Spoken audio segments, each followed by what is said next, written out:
क्या खूब कहा है किसी ने कि अगर घर को बहुत मजबूती से चलाना है तो घर के होम मिनिस्टर यानी अपने घर के महिलाओं को सशक्त करें।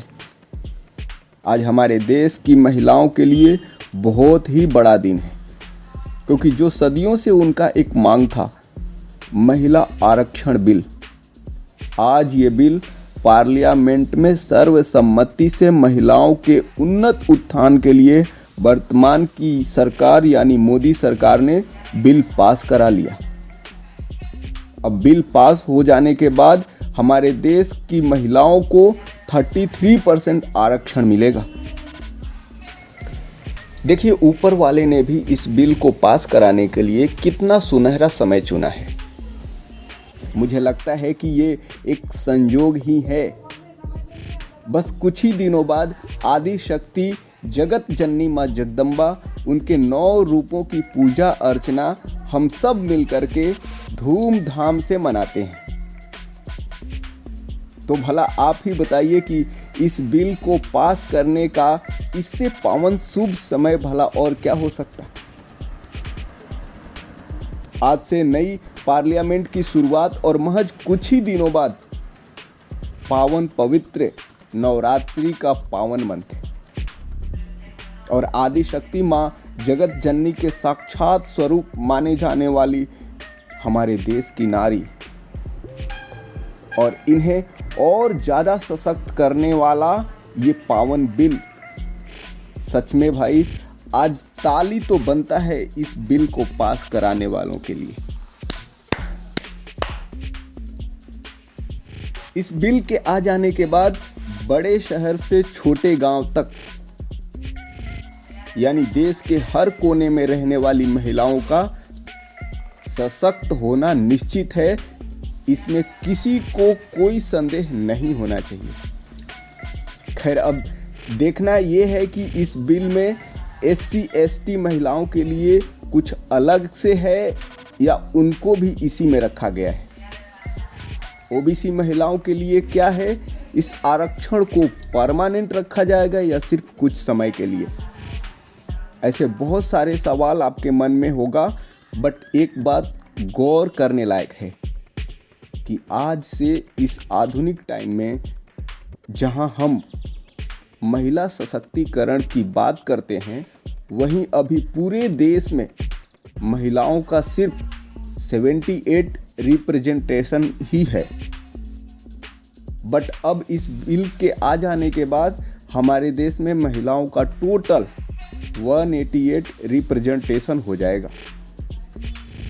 सोचिए, महिलाओं की ये संख्या बढ़कर कितना बड़ा हो जाएगा।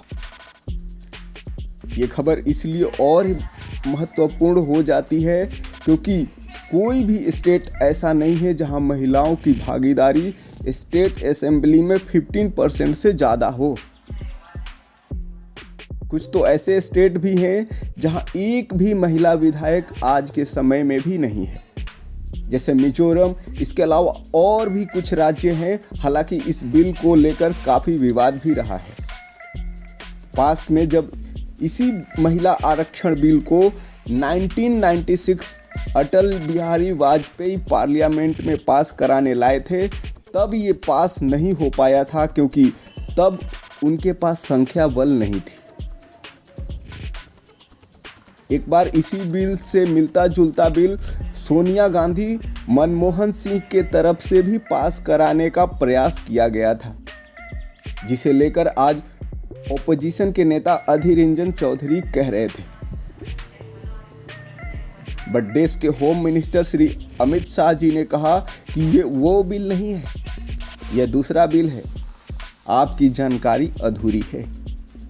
ये कथन श्री अमित शाह जी का है, हमारे ओपोजिशन के लीडर अधीर रंजन चौधरी के लिए। सत्ता और विपक्ष के लोग कुछ एक दूसरे पर आरोप प्रतिरोप जैसा तंज करते हुए राजनीति करना शुरू कर दिए।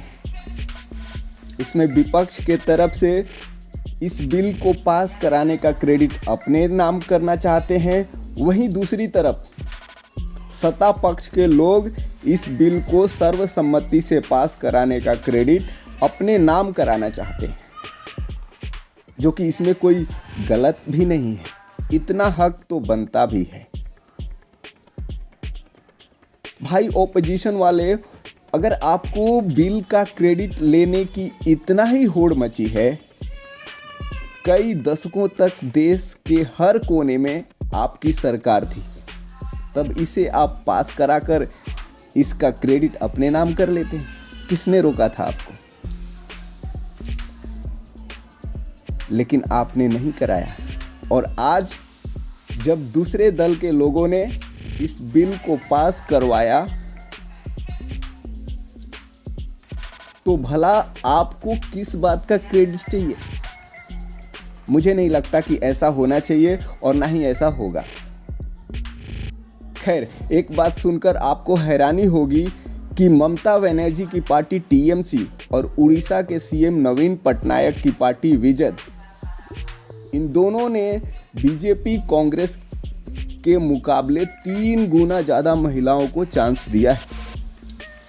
इस बिल का पूरा नाम नारी शक्ति वंदन विधेयक दिया गया है। 128वां संविधान संशोधक विधेयक पारित किया गया है। इसी के साथ अब महिलाओं के लिए 181 सीटें आरक्षित करेगा। और यह महिला आरक्षण सिर्फ लोकसभा में ही लागू होगा, राज्यसभा में नहीं। आसान शब्दों में बताऊं तो जहां जहां डायरेक्ट जनता चुनती है, वहां पर यह महिला आरक्षण लागू होगा। अब आपके मन में यह सवाल चल रहा होगा कि 2024 के इलेक्शन से पहले लागू हो जाएगा या नहीं? तो मेरा जवाब है बिल्कुल भी नहीं लागू होगा। बट कब तक लागू होगा, यह सवाल के जवाब के लिए हम सबको थोड़ा इंतजार करना पड़ेगा। अभी कुछ भी कहना जल्दबाजी होगा। But on average may be 2029 तक लागू हो जाना चाहिए। कुछ लोग जानना चाहते हैं कि परमानेंट लागू रहेगा या नहीं, तो जवाब है जी नहीं। अभी सिर्फ 15 सालों तक लागू रहेगा। 15 सालों के बाद गवर्नमेंट को फिर से बिल लाना पड़ेगा, वरना यह बिल अपने आप निरस्त हो जाएगा।